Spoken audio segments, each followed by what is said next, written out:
요셉의 임종이라는 제목을 가지고 잠깐 생각하면서 은혜를 나누려고 합니다. 여러분에게 하나님이 은혜 주셔서 자녀들이 둘러선 가운데 임종을 그리고 마지막 남길 말을 믿음의 유언을 할 수 있는 축복이 있게 되시길 주의 이름으로 축원합니다.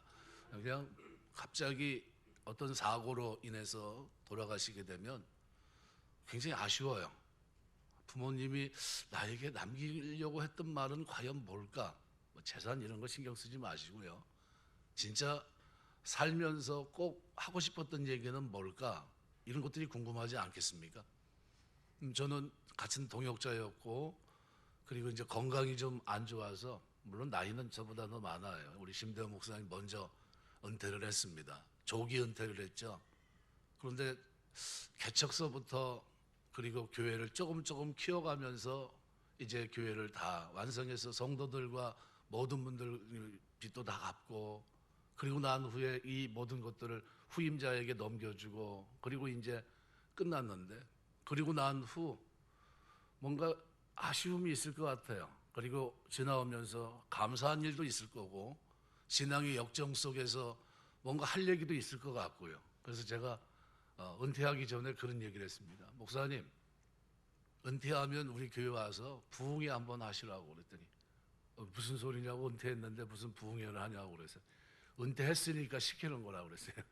은퇴했으니까 와서 목회하면서 꼭 이 얘기는 하고 싶었다 하는 얘기, 이 길은 내가 가야 됐었는데 아쉬웠다 하는 그런 부분들, 이런 것들이 있다면 와서 좀 한번 은혜를 나눴으면 좋겠다 그랬더니 알겠다고 그러면서 어떻게 준비해야 되냐 그랬어요. 그래서 준비할 거 없다고, 성령이 기도하시는 대로 하나님이 은혜 주시는 대로 준비해서 오시라고 그랬습니다. 그리고 저는 일체 거기다 얘기를 하지 않았어요. 뭘 좀 얘기해 주십, 이런 얘기 전혀 없고요. 그냥 기도하시면서 하나님이 주시는 감동에 따라 준비하셔서 오셔가지고 저녁 집회, 이제 월요일, 화요일 날, 그리고 오늘 오후 이렇게 3번 할 수 있도록 했습니다. 열왕기상 2장에 보시면은 다윗이 마지막 임종을 하는 장면이 나옵니다. 1절부터 4절에 보면 다윗이 죽을 날이 임박하며 그의 아들 솔로몬에게 명령하여 이르되 내가 이제 세상 모든 사람이 가는 길로 가게 되었노니 너는 힘써 대장부가 되고 내 하나님 여호와의 명령을 지켜 그 길로 행하여 그 법률과 계명과 율례와 증거를 모세 율법에 기록된 대로 지키라. 그리하면 내가 무엇을 하든지 어디로 가든지 형통할지라. 여호와께서 내 일에 대하여 말씀하시기를 만일 내 자손들이 그들의 길을 삼가 마음을 다하고 성품을 다하여 진실이 내 앞에서 행하면 이스라엘 왕위에 오를 사람이 내게서 끊어지지 아니하리라 하신 말씀을 확실히 이루게 하시리라. 이게 그의 마지막 유언입니다. 그래서 우리는 이 유언, 임종을 앞두고 한 이 말 유심히 좀 보셔야 될 필요가 있습니다. 전도서 7장 2절에 보시면 초상집에 가는 것이 잔치집에 가는 것보다 나으니 모든 사람이 끝이 이와 같이 됨이라.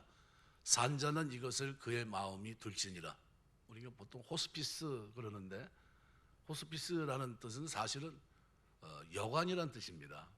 마지막으로 머무는 곳이란 의미죠. 거기서 있다가 이제 뭐 길게 생명을 끌어가시는 분들은 불과 한 6개월, 대부분은 시한부 인생을 마지막으로 거하는 곳이죠. 그래서 어떤 분은 호스피스라고 하는 이 부분을 플랫폼으로 얘기를 합니다. 비행기를 타기 전에 마지막 공항에서 마지막으로 서 있는 그 자리가 바로 그 자리가 아니겠느냐, 이렇게 얘기해요. 근데 그 말이 맞습니다. 우리가 인생을 계속 살다가 마지막에는 어떻게 해요? 이제는 내 힘으로 안 되고 붙이고 이제는 떠나갈 시간이 다가오고 있음을 압니다. 그러면 우리도 어디에 씁니까? 공항이라고 하는 이별의 장소인 플랫폼, 이 땅에서의 삶을 정리하고 하나님 위해서 주시고자 했던 그곳을 향해 나아가기 위해서 언젠가 오늘 우리도 그 자리에 서게 됩니다. 그 자리를 한번 방문해 보셨나요? 네, 저는 병상에 있는 장로님 한 분 누워 계셔서 제가 한 방문한 적이 있습니다.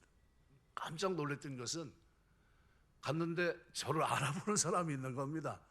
그래서 놀랐어요. 아니요, 그래서 그 권사님한테 권사님이 여기 어떻게 계세요? 그랬더니 제가 여기서 직원입니다, 이렇게 얘기하시더라고요.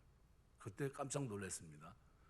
그래서 그 권사님은 그것이 자기의 일인데 늘 떠나가는 사람들을 이렇게 섬기는 그거를 자기의 직업으로 이렇게 삼고 있습니다.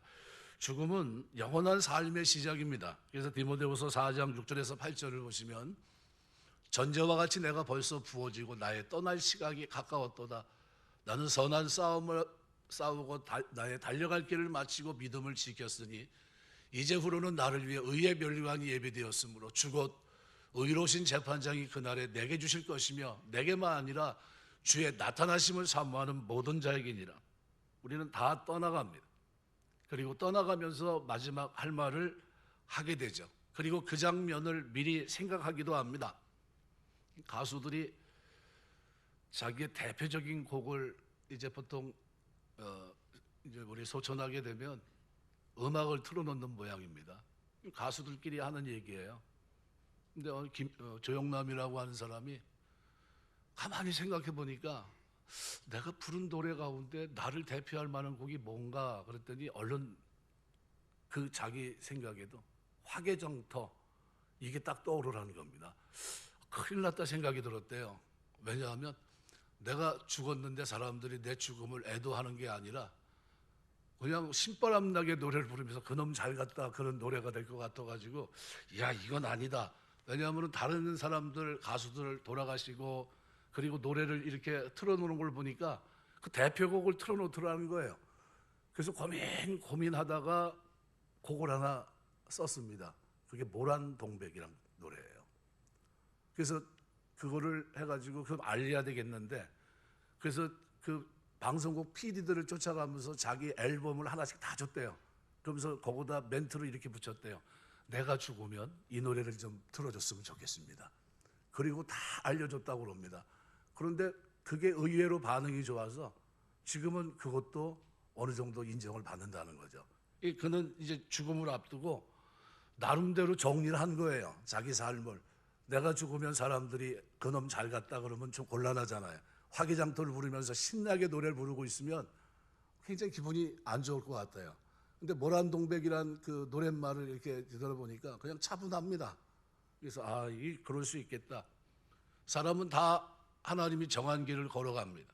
우리가 그렇게 유명했던 칼빈은 54세 생애로 이 땅에서 헌신하다가 피곤에 병든 육신은 땅에 눕히고 영은 영광스러운 주님 곁으로 떠나갔습니다. 청소년 시절 그는 아버지 의도대로 법학을 했었던 사람입니다. 건강을 해치면서 열심을 했던 그의 성품은 하나님의 부름을 받고 그러면서도 바꾸지 않습니다.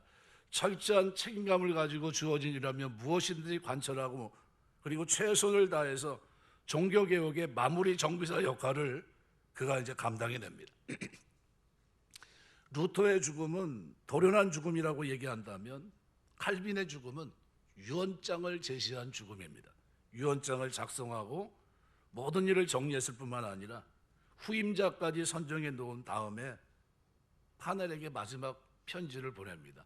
편지의 내용이 이겁니다. 형이 나보다 오래 사는 것이 하나님의 뜻인 것 같소.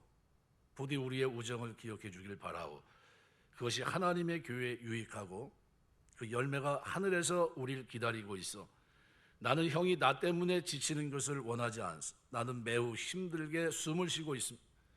매 순간이 나의 마지막 호흡인 양 생각되어 내가 그리스도를 위해 살고 또 죽으니 그것으로 족하오. 그리스도는 그를 따르는 모든 자에게 살아서나 죽어서나 유일한 분임을 다시금 깨닫게 되어 이것이 그가 마지막 남긴 말들입니다. 그리고 그는 그 임종에서 그 편지를 남기고 그리고 떠나갑니다. 오늘 본문은 요셉의 임종입니다. 파란만장한 생애를 살아갔습니다. 어린 나이에 어머니를 여의었고 자라는 과정에 이복 형들로부터 미움을 더 많이 받았고요. 그 미움이 결국은 버림을 받는 애굽에 종살이를 하게 되는 감옥에 갇히는 13년의 세월을 살게 합니다. 심부름으로 양치는 형들에게 다가갔을 때 형들은 요셉을 죽이려고 했습니다. 창세기 37장에 보시면 20절에 그를 죽여 한 구덩이에 던지고 우리가 말하기를 악한 짐승이 그를 잡아먹었다 하자 그의 꿈이 어떻게 되는지를 우리가 볼 것이니라 하는지라 예, 꿈꾸는 자가 오는도다 그랬어요. 예, 무슨 얘기냐면 하나님 볕단의 꿈, 별들의 꿈을 꿨던 그 요셉을 형들은 되게 싫어했습니다. 결국 애굽의 종으로 팔려갔고요. 그리고 보디발의 집에 종살이를 하다가 결국은 그 아내의 모함으로 왕궁왕에 있는 감옥에 갇힙니다. 그리고 정치범 수용소에 더 깊이 이제 그가 자리 잡게 됩니다. 그런 세월이 13년입니다. 그가 바로왕 앞에 서게 되는 것은 하나님의 은혜였습니다. 꿈을 해몽할 수 있는 유일한 사람이 바로 요셉이었기 때문이죠. 애굽의 총리 대신이 되었고, 그리고 마침내 그가 애굽의 실세가 됩니다. 창세기 41장 41절에 보시면 또 요셉에게 이르되 내가 너를 애굽 온 땅의 총리가 되게 하노라. 애굽의 실세가 됐습니다. 왕이 자신의 전권을 요셉에게 일임합니다. 그래서 41절부터 43절 보시면 그때의 장면을 얘기합니다. 애굽에서 누린 부귀, 영화를 한번 생각해 보십시오. 그렇지만 그가 이제 죽음의 문턱에 섰습니다. 110세 죽음의 그림자가 다가오는 것을 인지하게 돼요. 그리고 그는 유언을 남깁니다. 이것이 오늘 본문의 내용입니다. 근데 유언장 프로그램 우리가 생각해 볼 때 저는 이 30년 더 된 것 같아요. 중고등부 아이들 수련회를 한다고 해서 그때 제가 대학을 다니고 있을 때인데 그때 이제 중고등부 이제 교사를 하고 있었으니까요. 이제 수련을 하고 옛날에는 기도원에서 참 많이 했습니다. 어떤 장소에 이렇게 보통 가서 많이 했는데 그때 이제 그 프로그램 가운데 하나가 있었는데 뭐냐면 묘비. 내가 만일 죽게 되면 내 묘비에는 어떤 글이 새겨졌으면 좋겠는가 그거였어요. 그리고 그게 끝나고 나면 눈을 가리고 옆 사람의 가이드를 받으면서 산 정상에 올라가는 거였거든요. 공동체 훈련 뭐 해가지고 그 프로그램을 이제 저한테 맡겨놓은 겁니다. 그런데 이걸 진행을 하면서 그때 이제 우리 후배들도 있었고 그때 이제 제가 했던 프로그램에서 많은 영향이 좀 있었는지 그때 변화된 사람도 있었어요. 일생을 나는 이렇게 살겠다. 그러면서 그 묘비에 글을 썼던 사람 가운데 하나가 여기 신갈의 이승준 목사입니다. 지금 노숙자 밥 해주는 교회죠. 네. 제가 전에 한번 말씀을 드렸는데 한번 한 14년, 15년 정도 됐는데 어느 날 이제 월요일 제가 이제 운동을 하는데 목사님들하고 같이 축구하고 막 이렇게 했던 지금 축구한다니까 이상하게 생각하시는데 그때 좀 가벼웠습니다. 조금 운동하고 제가 막 하는데 같이 다 모여서 운동을 하는데 그 친구가 오더니 저한테 그러는 거예요. 목사님, 내가 요즘 고민이 커요. 금식도 하고 좀 기도원에도 올라갔다 왔다 그러고 그럽니다. 뭐 때문에? 그랬더니 교회를 줘야 될지 아니면은 저 노숙자 밥 해주는 그걸로 계속 가야 될지 그걸 고민합니다. 그러더라고. 그래? 어떻게 할 건데? 그랬더니 글쎄 고민이에요. 그러면서 그 고민을 하면서 나 위해 좀 기도 좀 해주십시오. 그랬어요. 그래, 그랬어요. 그리고 한 보름 정도 지났는데 밝게 와요. 그래서 물어봤어요. 어떻게 됐냐? 그랬더니 목사님 저 그냥 노숙자 밥 해주는 거로 결정 내렸습니다. 교회는 상가에 있어요. 그리고 그때서부터 지금까지 계속해서 CBS도 한번 와서 한번 취재를 한 걸로 알고 있고요. 그 길을 걸어갑니다. 그리고 지금도 그렇게 밥을 해줘요. 하면서 꾸준히 그 일을 하고 있어요. 근데 그 친구가 이제 제 프로그램을 그렇게 진행을 했는데 그 묘비에다가 나는 이런 글이 새겨졌으면 좋겠습니다 라고 하는 것을 그가 거기다 쓰면서 제가 기억은 나지 않는데요. 그러면서 그때 하나님 앞에 서원을 합니다. 하나님 내가 이런 인생을 살겠습니다. 그리고 제 묘비에는 이런 글이 박혔으면 좋겠습니다 하면서 서원했던 겁니다. 그때 그 장면을 제가 잊질 않아요. 그때 많은 아이들이 그 묘비에 내가 만일 죽게 되면 내 묘비에는 과연 어떤 글이 있을까? 내 의도와는 상관없이 무엇이 쓰여지기보다는 오늘 조영남 씨가 죽기 전에 지금 미리 내가 죽었을 때는 화개장터보다는 모란동백이 좀 불려줬으면 좋겠다는 바람을 가지고 그가 고민하고 그 고민한 흔적대로 자기 나름대로의 노래를 불렀고 그리고 인정을 받은 것처럼 오늘 우리에게도 바로 그것이 필요하다 생각이 됩니다. 한번 써보셨나요? 아직 나는 이르다 생각하실지도 모르겠습니다. 근데 이 유언장은 한 번쯤 써보셔야 돼요. 나는 재산에 대한 것 뒤로 하고요. 내가 믿음의 길을 걸어가면서 내 자녀들과의 관계 그리고 하나님의 부르심과 뜻을 준행하는 과정 속에서 내가 기대하고 살아갔던 삶은 뭔지 한번 생각해 보셔야 됩니다. 우리는 언제 어디서 어떤 상황에서 하나님이 우리를 부를지 모릅니다. 말 한마디 한마디 남겨놓고 세상을 떠나갈지 아니면 가족들을 손이라도 한번 잡아보고 떠나갈지 아니면 가족 자녀들이 있으면 집집을 다 방문하시더라고요. 돌아가시는 걸 보니까 그래요. 그리고 돌아가셔서 집으로 돌아가셨는데 얼마 안 있다가 소천하셨다는 얘기를 많이 듣습니다. 깜짝깜짝 놀래요. 유언장을 써보면 삶이 진지해집니다. 다행스럽게 요셉이 가족들이 보는 앞에서 임종을 맞이했던 것 같습니다.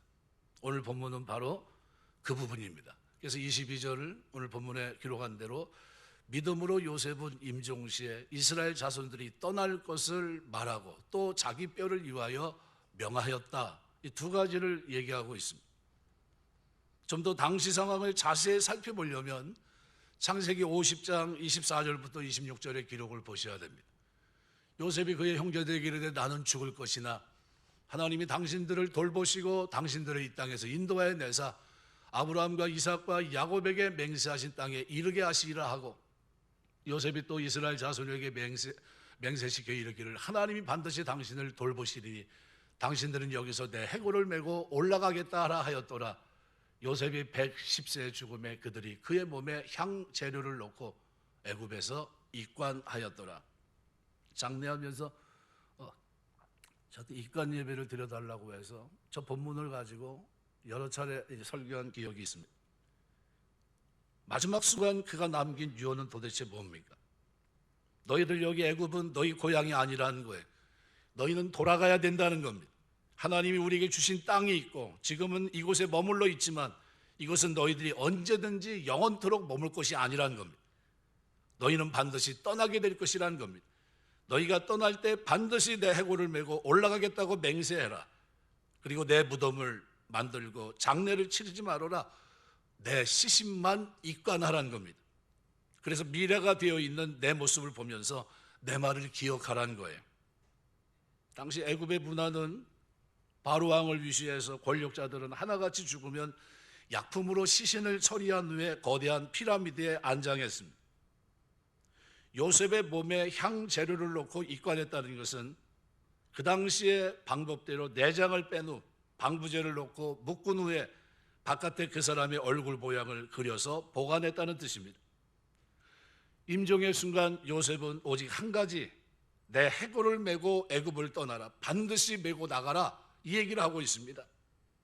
만일 요셉이 원했다면 그는 그의 무덤은 피라미드 규모의 큰 무덤이 됐을 겁니다. 하지만 요셉은 그것을 원하지 않았어요. 그는 거기다 매장하고 하관하는 것이 아니라 입관만 허락했습니다.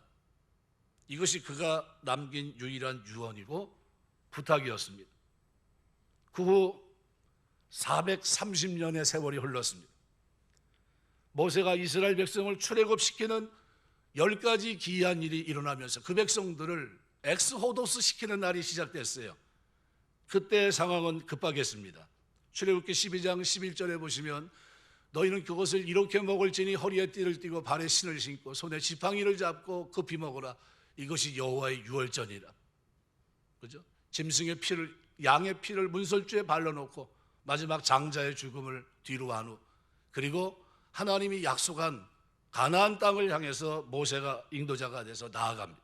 출애굽기 12장 39절에 보시면 그들이 애굽으로부터 가지고 나온 발교되지 못한 반죽으로 무교병을 구웠으니 이는 그들이 애굽에서 쫓겨남으로 지체할 수 없었음이며 아무 양식도 준비하지 못하였음이었더라.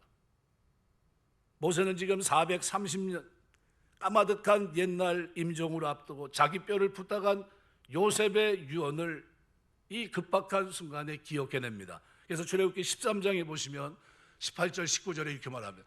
그러므로 하나님이 홍해 광야길로 돌려 백성을 인도하십. 이스라엘 자손이 애굽 땅에서 대열을 지어 나올 때 모세가 요셉의 유고를 가졌으니 이는 요셉이 이스라엘 자손으로 단단히 맹세하게 하여 이르기를 하나님이 반드시 너희를 찾아오시리니 너희는 내 유고를 여기서 가지고 나가라 하였음이더라. 유언대로였습니다. 그리고 그 요셉의 유고를 찾았습니다.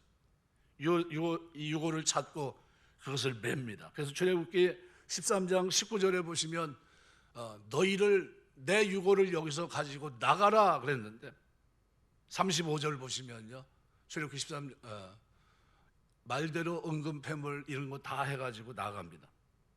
금은 폐물 의복 대신에 뭘 메고 나갑니까? 말 그대로 유고를 메고 나갑니다. 당시 출애굽 사람 얼마나 많은 사람이었냐면요, 출애굽기 12장 37절에 보시면 이스라엘 자손이 라암셋을 떠나 숫곳에 이르니 유아에 보행하는 장정이 60만 가량이라. 남자만 쳤다면 여자가 있고 아이들 치면, 그래서 성경학자들은 200만에서 한 250만 정도의 사람이 움직였다고 얘기합니다. 그렇죠? 거대한 행렬 맨 선두에 누가 서 있습니까? 모세가 서 있습니다. 그런데 모세의 어깨에 무엇이 베어져 있습니까?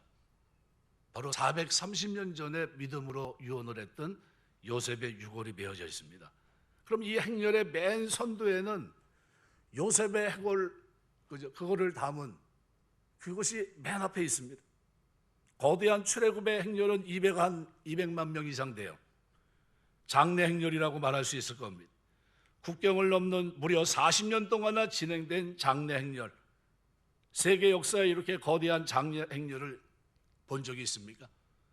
40년간 430년을 기다렸다가 광야에서 40년간 머물러 있었고, 그리고 모세가 요단강 동편 모압 땅에 이릅니다. 그때 하나님은 모세를 하늘로 불러가려고 하랬습니다. 이 사실을 한 모세는 후계자 여호수아에게 지도권을 넘겨요. 그때 그가 무엇을 넘겼습니까? 십계명이든 법궤와 그리고 요셉의 해골입니다.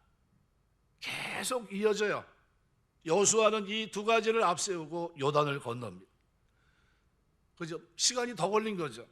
여리고성과 아이성을 그리고 가나안 땅을 정복한 후에 드디어 그렇게 꿈에 그리던 이스라엘 12지파가 그 땅을 분배받습니다. 이 정복의 역사 대미를 장식하게 되는데요. 그래서 여호수아 24장 32절을 보시면 이렇게 표현합니다.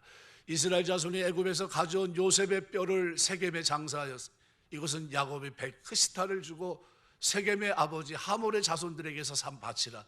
그것이 요셉 자손의 기업이 되었더라. 출애굽 새롭고 산 길을 얘기할 때 출애굽의 역사는 요셉의 유언으로부터 시작합니다. 한 걸음 더 나가면 아브라함과 맺은 창세기 15장의 언약서부터 시작을 하죠. 그것을 기억하고 있는 아브라함, 이삭, 야곱, 그리고 요셉, 채색 옷을 입고 아버지 품에서 이 모든 것을 들었던 요셉이죠. 그리고 요셉의 뼈를 취해서 어깨에 매는 것으로 시작해서 그 뼈를 가나안 땅에 묻는 것, 이것이 출애굽의 역사입니다. 그 바쁜 중에 유골을 메고 갑니다. 거대한 장래 행렬은 온 세계 앞에 저게 무슨 행렬이지? 저렇게 많은 사람들이 지금 뭐 하고 있는 거지? 믿음은 뭘까요? 그것은 뼈를 부탁하는 것이라고 정의합니다. 뼈를 부탁한다는 말은 무슨 의미입니까? 요셉은 자기 앙상한 뼈로 자신의 믿음을 표현하고 있습니다. 여기는 영원히 내가 살 곳이 아니라는 겁니다. 내가 갈 곳이 있다는 겁니다. 하나님께서 나에게 약속하신 땅, 선조들이 약속을 받은 아브라함, 이삭, 야곱에게 맹세하신 땅, 그 땅이 내가 가야 할 땅이고 그 땅이 나의 본향이라는 겁니다. 나는 그곳으로 가야 되고 거기에서 나는 하관을 해야 된다는 겁니다. 이 땅에서 나그네로 살아야 되지만 영원히 머물 것처럼 여기가 전부인 것처럼 살아서는 안 된다는 거죠. 나를 이곳에 장사하지 말라는 겁니다. 이것만 해두라는 거예요. 시선을 볼 때마다 내 말을 기억하라는 겁니다. 하나님이 찾아올 것이고 그때 너희는 내 뼈를 메고 내 유골을 메고 나아가라는 겁니다. 이것이 요셉이 갖고 있었던 믿음이에요. 우리가 지금 머물고 있는 이곳은 우리의 영원한 본향이 아닙니다. 내가 가야 할 곳은 따로 있어요. 약속대로 우리 주님은 내가 가서 너희 처소를 예비하리니 처소가 예비한 후엔 다시 와서 나 있는 곳에 너희도 있게 하리라. 그것이 더 나은 본향입니다. 우리가 추구하고 있는 약속의 땅 가나안인, 하나님이 약속하신 것, 주님이 나를 위해 예비해 놓으신 것, 저 본향을 향해 우리는 나아갑니다. 그래서 오늘 히브리서는 이 모두를 뭐라고 표현합니까? 본향 찾는 것을 나타내는 자들로 묘사합니다. 이것은 내 온몸으로 표현하는 믿음이란 겁니다. 구체적으로 어떻게 이것을 우리가 표현할 수 있을까요? 그것은 두 가지라고 생각이 됩니다. 첫 번째는 천국을 간절히 사모하는 겁니다.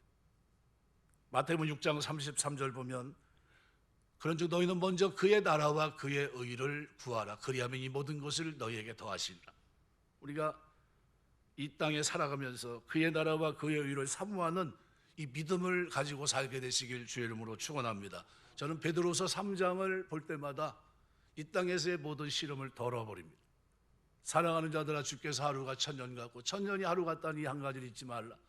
주의 약속은 어떤 일이 더디다고 생각한 것이 더딘 것이 아니라 오직 주께서는 너희를 대하여 오래 참으사 아무도 멸망하지 아니하고 다 회개하게 이르기를 원하시느니라. 그러나 주의 날이 도둑같이 오리니 그날에는 하늘이 큰 소리로 떠나가고 물질이 뜨거운 불에 풀어지고 땅과 그 중에 있는 모든 일이 드러나리로다. 이 모든 것이 이렇게 풀어지니 너희가 어떠한 사람이 되어야 마땅하냐? 거룩한 행실과 경건함으로 하나님의 날이 임하기를 바라보고 간절히 사모하라. 그날에 하늘이 불에 타 풀어지고 물질이 뜨거운 불에 녹아지려니와 우리는 그의 약속대로 의가 있는 곳인 새하늘과 새 땅을 바라보도다. 저는 마음이 차분하게 이렇게 있어야 되는데 그러지 못하고 어떤 일이 생기고 이렇게 되면 저 성경 대목을 다시 한번 들여다봅니다. 경건함과 거룩함을 가지고 주의 나라가 임하기를 간절히 바라보고 사모하라. 내가 천국 백성이지. 난 지금 나그네로 행인으로 지금 이 땅을 지나가고 있지. 나는 본향 찾는 것을 나타내며 사는 사람이지. 이거를 잊지 않습니다. 그래서 보화를 하늘에 쌓아두셔야 됩니다. 마태복음 6장 19절에서 21절 보시면 너희를 위해 보물을 땅에 쌓아두지 말라. 거기는 점과 동록이 해하며 도둑이 구멍을 뚫고 도둑질하느니라. 오직 너희를 위해 보물을 하늘에 쌓아두라. 거기는 점이나 동록이 해하지 못하며 도둑이 구멍을 뚫지도 못하고 도둑질을 못하느니라. 내 보물이 있는 그곳에는 내 마음도 있느니라. 보물을 하늘에 쌓게 되시길 주의 이름으로 축원합니다. 어떻게 하는 게 보물을 하늘에 쌓는 거죠? 자비를 베풀고 사랑을 실천하며 사는 겁니다. 경건은 이루기를 연습하셔야 되는 겁니다. 자꾸 제가 이제 우리 준비를 하면서도 제가 말씀을 드렸지만요, 하나님 우리에게 요구하는 것이 뭡니까? 경건에 이르기를 연습하고 경건의 모양만 있는 것이 아니라 그 능력을 잃어버리지 않고 이 땅을 사는 겁니다. 그럼 우리의 참 경건은 하나님을 잘 섬기는 겁니다. 참 경건은 이웃을 사랑하는 겁니다. 어떻게 사랑하죠? 립싱크 합니까? 말로만? 그게 아니라 행위로 그들의 약한 부분을 사마리아 사람들처럼 어떻게 해요? 돕고 베풀고 나누고 그러면서 배려하며 살아가는 게 사랑입니다. 이웃 사랑의 경건은. 그리고 자기를 지켜 세속에 물들지 않는. 세상은 뭡니까? 세상의 구조는 다 탐심이에요. 금요 철야기도 때 많은 분들이 참여하지 못하셨는데 이제 느헤미야서가 끝나는 이제 부분에 있습니다. 13장. 안식일을 이제 설명을 드렸죠. 안식일 뭐가 문제죠? 12년 동안 느헤미야가 있을 때는 아무런 문제가 없었어요. 1년 떠난 사이에 문제가 생겼죠. 그 떠난 사이에 방도 비어졌고요. 드려야 될 걸 외형적인 형식이 무너졌고요. 그러니까 하나님께 제사 드리는 내용도 사라졌습니다. 어떻게 했습니까? 느헤미야는 회복시킵니다. 그러면서 그 모든 것들이 뭡니까? 결국은 탐심이었어요. 그래서 두로 사람도 유대인 중에서도 안식일을 범하며 어떻게 해요? 사람들로 하여금 하나님 앞에 그 말씀의 계명을 버리게 했었는데 느헤미야는 어떻게 합니까? 돌아와 그것을 다시 회복시킵니다. 이게 아니다. 우리가 하나님 앞에 약속하지 않았느냐. 그래서 느헤미야 10장을 보면 언약을 하고 맹세를 했던 그것을 기억하면서 다시 어떻게 해요? 하나님 앞에 예배자로 돌아갑니다. 레위인들을 다시 불러들이고 제사장들을 불러들이고 그리고 앞장섰던 그들이 이제 빈 곳간에 뭘 드립니까? 필요한 11조와 꿀과 모든 것들, 농산물들을 갖다 두면서 그들이 형식적으로 하나님 앞에 예배드릴 수 있는 틀을 갖추고 내용 있는 예배자로 살아갈 수 있도록 은혜를 주십니다. 이것이 느헤미야가 계획했던 안식일 개념이에요. 바로 이것을 완성하기 위해 예수님이 이 땅에 오신 겁니다. 우리는 안식을 언제 누리죠? 구약의 안식은 신약의 주일입니다. 52번 누려요. 주님 앞에 나와서 거룩한 주일, 주님이 주시는 안식, 말씀을 통해, 예배를 통해, 찬양을 통해, 기도를 통해서 여러분들이 그 은혜 속에서 거하는 겁니다.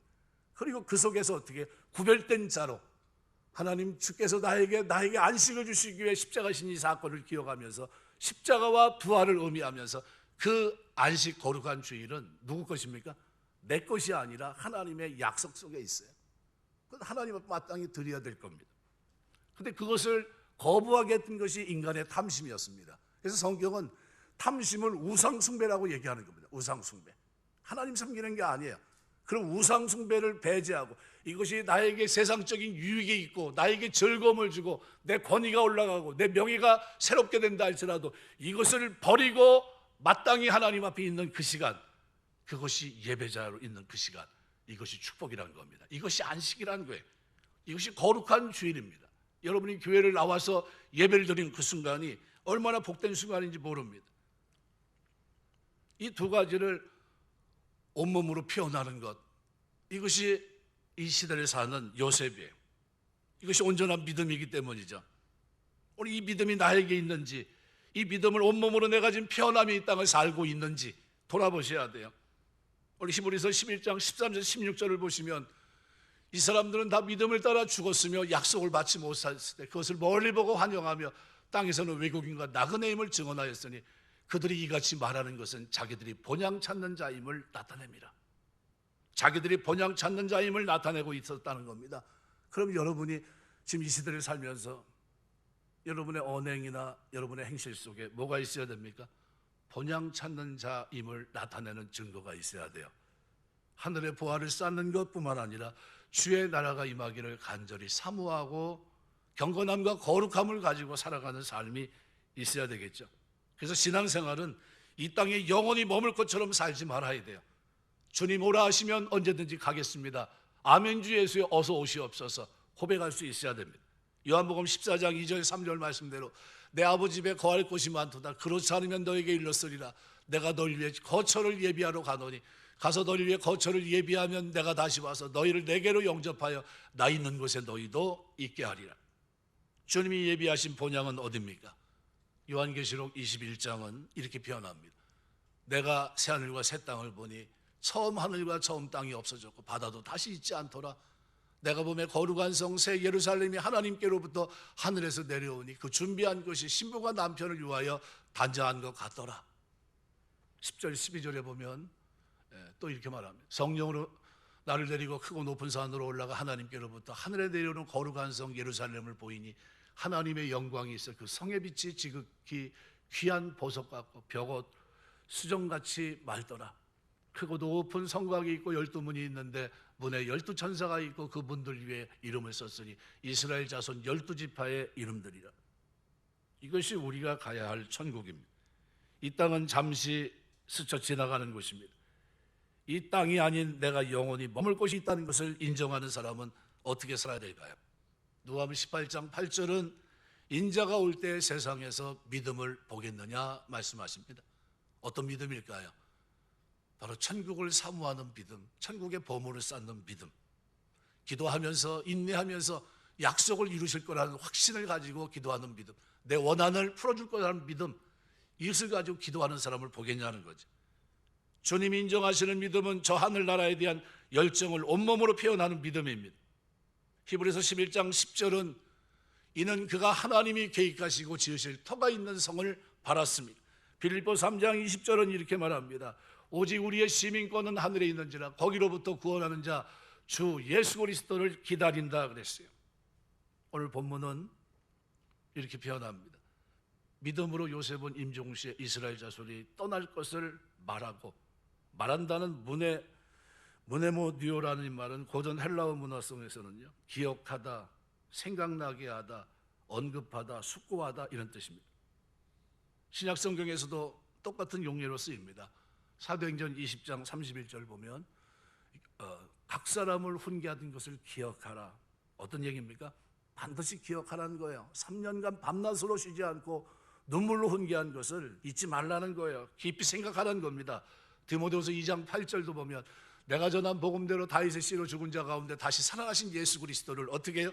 기억하라는 거예요. 무네모니오라는 말은요, 생각하라는 겁니다. 숙고하라는 겁니다. 그리고 언급하라는 거예요. 그럼 요셉이 어떻게 이스라엘의 출애굽을 언급할 수 있었습니까? 어떻게 기억할 수 있었죠? 이스라엘의 애굽 체류가 한시적이라는 사실을 이미 아브라함에게 창세기 15장에 예고했기 때문입니다. 창세기 15장 3절 4절 보면 이렇게 표현합니다. 여호와께서 아브라함에게 이르시되 너는 반드시 알라. 내 자손이 이방에서 객이 되고 그들을 섬기겠고 그들은 400년 동안 내 자손을 괴롭히리니 그들이 섬기는 나라를 내가 징벌할지며 그 후에 내 자손이 큰 재물을 이끌고 나오리라. 신학 대학원 다닐 때 저 본문 가지고 100점 맞았습니다. 제가 저 본문하고 이상하게 해석한 사람들은 다 F 총 맞았어요. 아주 그냥 제일 무서운 게 뭐냐면요, 한 문제 나오는 겁니다. 여러 문제 나오면 그거 틀려도 상관없잖아요. 저 본문에서 딱 초점을 잘못 잡으면 그거는 과락이에요, 바로. 근데 저 본문에서 초점을 잘 잡은 거죠. 몇 년간 괴롭힌다고요? 400년. 430년 후에 모세를 통해서 출애굽을 시킵니다. 이걸 우리가 잊지 말아야 돼요. 이 얘기를 누가 들었던 거죠? 예, 우리가 알고 있는 요셉이 그것을 들었던 겁니다.